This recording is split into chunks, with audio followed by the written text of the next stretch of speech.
So you wanna buy AirPods Pros 3s, but you also wanna be able to tell yourself that you're someone who does their own research. So you're watching this video to see if there's another thing you could buy that's cheaper and could potentially sound better whilst having, you know, some trade-offs, but maybe they're good trade-offs for you. These are the Nothing Ear 3s. If you haven't been following along, they had the Nothing Ear, then the Ear 2, then the Nothing Ear again, then the Nothing Ear A's, and now we're at Nothing Ear 3. Okay, we're back on track. Inside the box, looks like there's a little bundle of literature. Do they have ear tips? Hey, AirPods Pro 3 come with ear tips.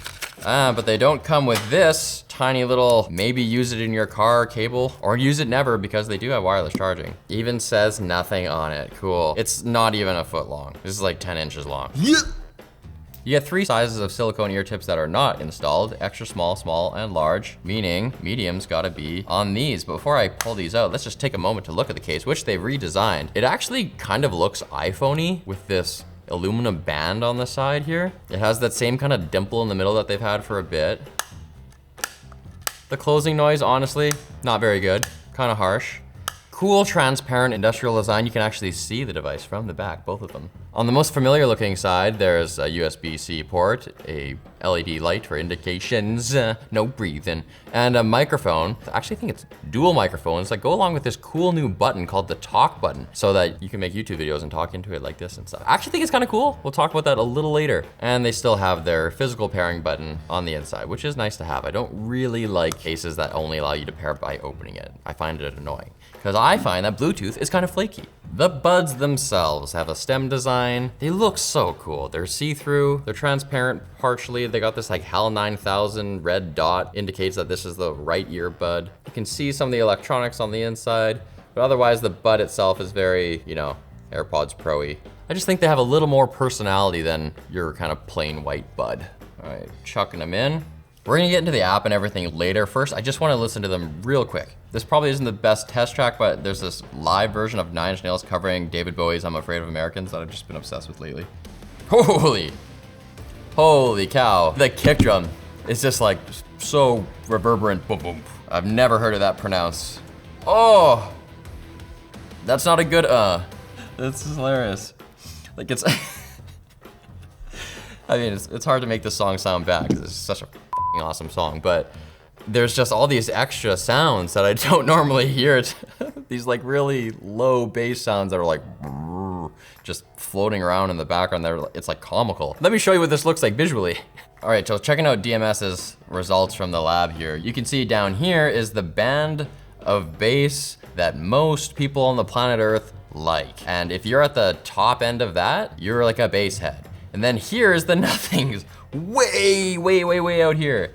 Like that's just nuts, that's unacceptable. And the funniest thing is, I was watching back some videos that we made on the previous Nothing Ear products, and if you look at the Nothing Ear 2, they had like almost a flat tuning out of the box. So I thought that would continue on, but it actually was specific only to the Ear 2 and didn't come on any products after that. I was telling DMS that and he said, yeah, because that's the time that they flew me out to London and I tuned it for them. is bittersweet. Finding that out is bittersweet. Looking at other parts of the range, you can see the mids are a little bit depressed, and then going into the treble, they're kind of going the wrong way. Treble, generally, the target is trending downward, but these are kind of trending upward. Not a huge deal though. Yeah, they're a little bit bright, and yeah, there's this big trough here, but you're probably not gonna hear that, so don't worry about it too much. This is the least problematic part of this EQ. But we have another graph with the AirPods Pro 3 that we'll show you right after this message from our sponsor. Thanks to Vessi for sponsoring this video. Enter our exclusive Vessi/LMG giveaway today for your chance to win one of 7 prize packs, each loaded with gear to get you through the rainy season. A pair of stylish Vessis can keep your feet dry while providing all-day comfort. And our commuter backpack will store all of your daily essentials, like your laptop or a pair of headphones, maybe Sony XM6s to be precise, because you can also win those. The giveaway closes on October 31st, so take part today at vessi.com/LMG and get an instant 20% off code sent directly to your email. Actually kind of funny, you can see in this graph that the AirPods Pro 3s and the Nothing 3s are kind of twinsies, but also frenemies. They're similarly V-shaped, meaning that they're kind of overcooked in the base and they're overcooked in the highs, but in the middle, they're kind of the inverse of each other. They both have mids that are out of band relative to the target, but you can see that the AirPods have the lower end of the mids elevated, whereas the ears have that depressed. And then when you get to the upper mids, low treble, that is flipped. So how is that gonna manifest? They're both gonna sound V-shaped and, you know, fun, I guess. But the AirPods are gonna sound warmer, and the Nothing Ear 3s are probably gonna sound a little colder, if that makes sense. You know, using language to describe sound, it's crazy. But unlike the AirPods 3, we can use the app with the EQ to tune these to actually sound quite good. So let's see about doing that now. This is the app. Oh, I'm getting a tutorial now, which is good because I don't know how to use this super mic thing, and I do want to know. Okay, here we are, noise canceling. What, I love these sound effects they have when you toggle this. When you turn on transparency, you hear like this feminine exhale, it's like, and when you turn on the noise cancellation, it's like, thump. Kind of cool. Now, I will say this is gonna be an area where the AirPods Pro 3s are probably gonna blow these out of the water. I really think that, though I haven't used them myself yet, from what I've heard and what I've read, it seems like they are on the next level of noise cancellation and everyone's just gonna have to spend the next 2 years catching up to. Whereas these, they're normal. They're normal noise canceling headphones. Now, we don't have visualizations or testing to show you. We used to do that on this channel. We're pausing that right now because we wanna get better at it. But what I can say is, I don't know, you guys talk. How do I sound? Is my noise canceled?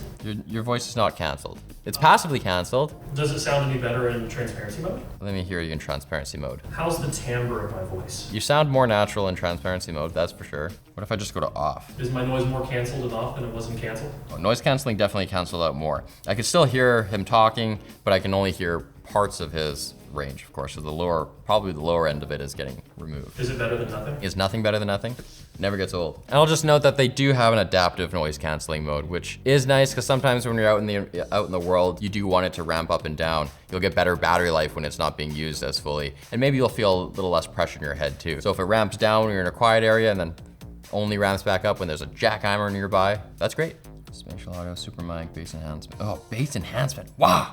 How do they even have that button? All right, equalizer, let's go. They do have some canned equalization profiles in here, but you can also go to custom, where in the simple tab of the app, you just have 3 knobs that you can go up and down, plus or minus 6 dB. But if you go to advanced, you get way more tuning options. Now I have 8 different levers to touch, again at plus or minus 6. And this is just all we ask for. Please, this is the minimum. Apple, perfect product if you just gave us this. So how would you use this? If there's something obvious to you when you're listening to the sound profile that you don't like, go to the part of the spectrum that you think it applies to and just nudge it around, right? So if you think it's too bassy, just take some of the bass down. If you think there's like cowbells and cymbals that are too harsh for you, take down the top end. Or what you can do, I'm gonna give you 2 options. Number 1, there's a part of this app that allows you to make a personal sound profile just by, similar to what AirPods have. They shoot sounds around in your ear canal and they make a profile based on that. Or you can use this QR code, which represents a tuning that DMS made over at Labs. So I'm gonna put that on now and listen to these puppies again.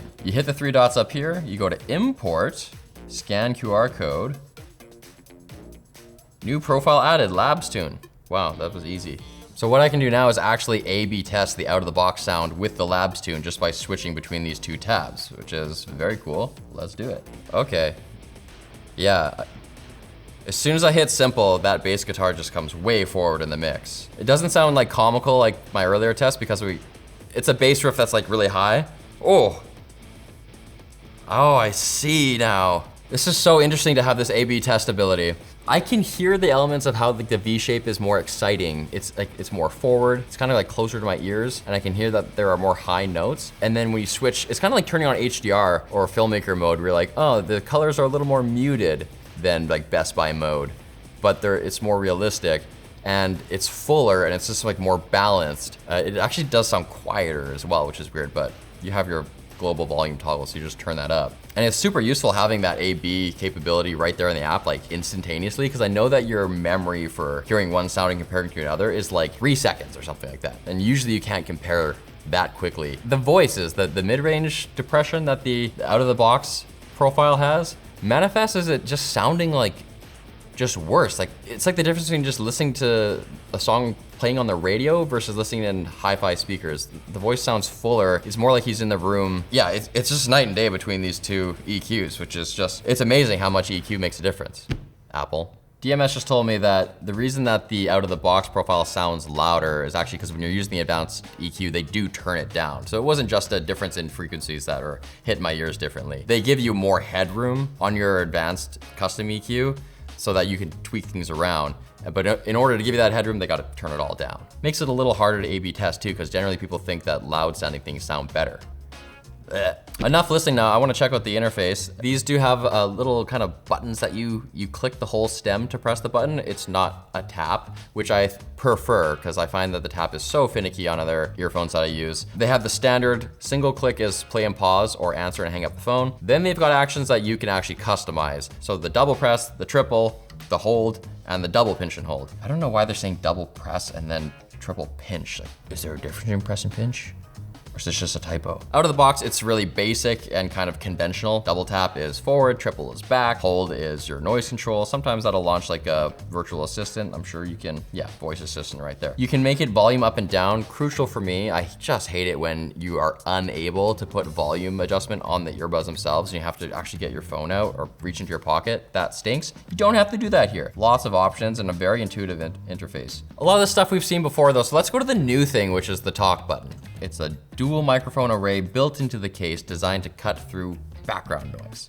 Basically, all you do is hold it down to talk walkie-talkie style and then release it. And when you've released it, you'll be muted. If you don't want to hold it down for the duration of your entire conversation, you can double click and hold it and it'll lock it on. Okay, so we're taking a video on the phone and hopefully right now we're just using the onboard mics and we're gonna see what happens. All right, Bell took the phone away. So this is what these microphones sound like. Yes? Yes? I was channeling my inner Jeff Goldblum there. But I said we would talk about the super mic feature, which we'll learn about now. Crystal clear voice calls at the push of a button. Do I just press this and it just changes it? Imagine you're in an airport and everything is noisy around you and you just want to be a professional while talking to your boss. Cool, so that did just work. That's very cool. I think it's a handy feature to have. It might tip me over to buying these if I was really neck and neck between two products. Sometimes you can feel powerless when you get on a call, you put your earbuds in and people go, oh, you sound bad. And you go, well, there's nothing I can do.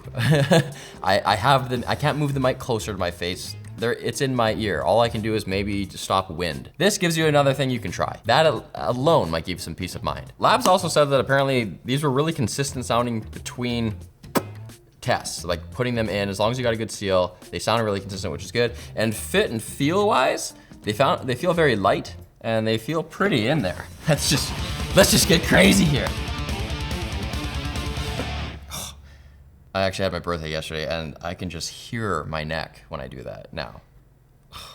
But they're still in, it's good.